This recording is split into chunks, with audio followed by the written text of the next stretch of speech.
What's up, guys? It's your boy MMA Striker here with a new video today. Now today I'm going to be doing a fight breakdown between a fight that could happen in the future, and that is Jon Jones versus Israel Adesanya. And I'm pretty much going to be breaking down how I see the fight happening, in my opinion, and giving my prediction. So let's start with the striking wise. Striking wise, I give the advantage to Adesanya. I think Adesanya has the better boxing than Jon Jones. I think he has more kicks in the arsenal than Jon Jones, but I don't see him throwing like flashy kicks out there against Jon Jones. I think he'll throw more traditional head kicks, body kicks, and leg kicks. I think you'll see a lot of leg kicks from both guys, but in Jon Jones' last two fights, Santos and Reyes showed that leg kicks work on Jon Jones. If you throw leg kicks at Jon Jones, it can disrupt his rhythm and his game plan and his movement. So I think Adesanya will take advantage of that. And I think overall, the striking wise, Adesanya will just be much smoother and much more technical than Jon Jones. Now, this is where things get interesting, the clinch.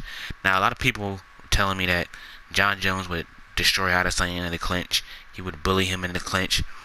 You can't go by his fights 5 years ago or 3 years ago. You have to go by his recent performances.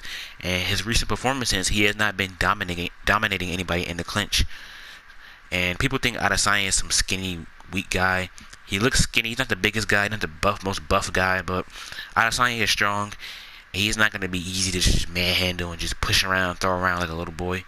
And plus, if Jon Jones initiates the clinch, he's going to have to watch out for elbows and knees of Adesanya as well. Because Adesanya throws similar strikes that Jon Jones does in the clinch, so he's going to have to watch out for that as well. So, but the clinch, the clinch could go either way. Both guys are really good in the clinch, so I don't know who the clinch will go to. It depends, man. It's really close. And also for the wrestling, now this is another thing that people have been saying. Jon Jones would destroy Adesanya in wrestling. If he take him down, he would destroy him. People were also telling me that Jon Jones took DC down, so why can't he take Adesanya down? Like I said before, Jon Jones took Daniel Cormier down in 2015. His takedowns recently have not been that successful. So you have to go by recent performances. Plus, Israel Adesanya has great takedown defense. Look at his fight versus Derek Brunson, Yoel Romero, Kelvin Gastelum, all great wrestlers. And I'm not saying Jon Jones can't take Izzy down, but I don't see Jon Jones, if he does get him down to the ground, I don't see him like holding him down and mauling him like people think he will. I think it's going to be really hard to take Izzy down. And if he can't get Izzy down, I think Izzy's chances go up much more than they already do. So, I'll give the wrestling advantage to Jon Jones. He has the better wrestling than Adesanya. He showed more of his wrestling in the UFC than Adesanya does. So, I would give the advantage to Jon Jones, but I don't think it's going to be as easy to take Adesanya down as people think it would. And also, Adesanya sets traps really well, and Dominic Reyes did a similar thing against Jon Jones, and which it confused Jon Jones a little bit. It kind of made Jon Jones struggle a little bit. So, I think if Adesanya can set traps on Jon Jones, I think it would throw him off a little bit and it would confuse him. Also, Jon Jones' defensive tactic is the post and retreat, where he has one hand up to his face and he extends with the other arm out. If Izzy can get around that, he would be able to tag Jon Jones a lot more, because the reach advantage is not that huge against Adesanya. I think Adesanya has like an 81 inch reach to Jon Jones' 84, so I don't think it would be that big of a deal. Well, it'll be a big deal, but it won't be that huge of a difference. So, and also one thing is, Jon Jones, when he's coming forward, when he's the one pressuring, he gets hit a lot more than when he's countering.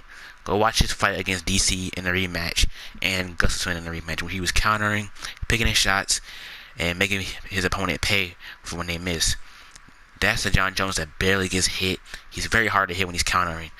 But countering against Israel Adesanya it's not going to be too good, because it's going to look similar to the Yoel Romero fight.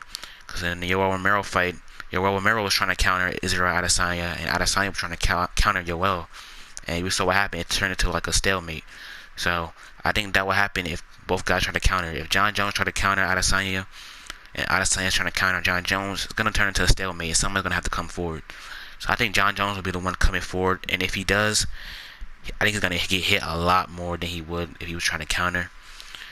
And so my prediction for the fight, I think it's going to be a close fight, but I'm going to go with Israel Adesanya by decision. I think he's just going to outstrike Jon Jones and pretty much just beat him to the punch. I think he's going to get a decision. So that's going to do it for this fight breakdown, guys. Make sure to comment down below your thoughts on this fight if it was to ever happen. And make sure to subscribe and like. And I'll see you guys in the next video.